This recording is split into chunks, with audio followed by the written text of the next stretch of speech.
பிரபு, என்னடா மலைப்பாம்பை பைத்தோனை வீட்டில் வளர்த்துக்கிட்டு இருக்க, ரொம்ப ஆபத்தானது என்றார் விலங்கியல் அறிஞரான மாமா.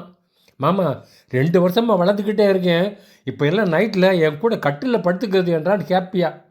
இல்லைடா, அது உயரமும் அது உயரமும் சரியாக இருக்கான்னு உன்னை சுற்றி கொன்று விழுங்குவதற்கு முடியுமான்னு அளந்து பார்த்துக்கிட்டு இருக்கு. முதல்ல அதை கொண்டு போய் காட்டில் விட்டுட்டு அப்படின்னாரு. பயந்து போன பிரபு அன்னைக்கே காட்டில் கொண்டு விட்டு வந்துட்டாங்க. பாவம் பிரபுக்கு நைட்டு தூக்கமே வரல. அப்படியே காலம் முழிச்சு பார்த்தா பக்கத்தில் நான் மலைப்பாம்பு படுத்து கிடக்கு. என்னடா செல்லம், என்னை விட்டுட்டு போக உனக்கு மனமே இல்லையான்னு சொல்லிக்கிட்டு அதை அப்படியே தூக்குனாங்க. அது தன் வாலை ஆட்டி அவன் காலை சுற்றிச்சிங்க. கொஞ்சம் கொஞ்சமாக கழுத்து வரையிலும் சுற்றிருச்சு. இறங்குடா இறங்குடான்னாங்க. இறங்கவே இல்லை. அது அப்படியே இறுக்கி அவனை பிடிக்க அவன் எலும்புகளெல்லாம் ஒடி ஆரம்பிச்சதுங்க. அவ்வளோதாங்க, பாவம் பிரபு செத்த போயிட்டாங்க. பாவமும் அப்படித்தாங்க.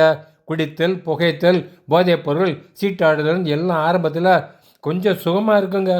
போக போக அதை அடிமைப்படுத்தி சொத்து, சுகம், நிம்மதி எல்லாத்தையும் அழிச்சு விடுமாங்க. என்னாகமம் 32:23 உங்கள் பாவம் உங்களை தொடர்ந்து பிடிக்கும் அப்படின்னு பைபிள் ஸ்ட்ரிக்டாக அட்வைஸ் பண்ணுது ஃப்ரெண்ட்ஸு. Be careful.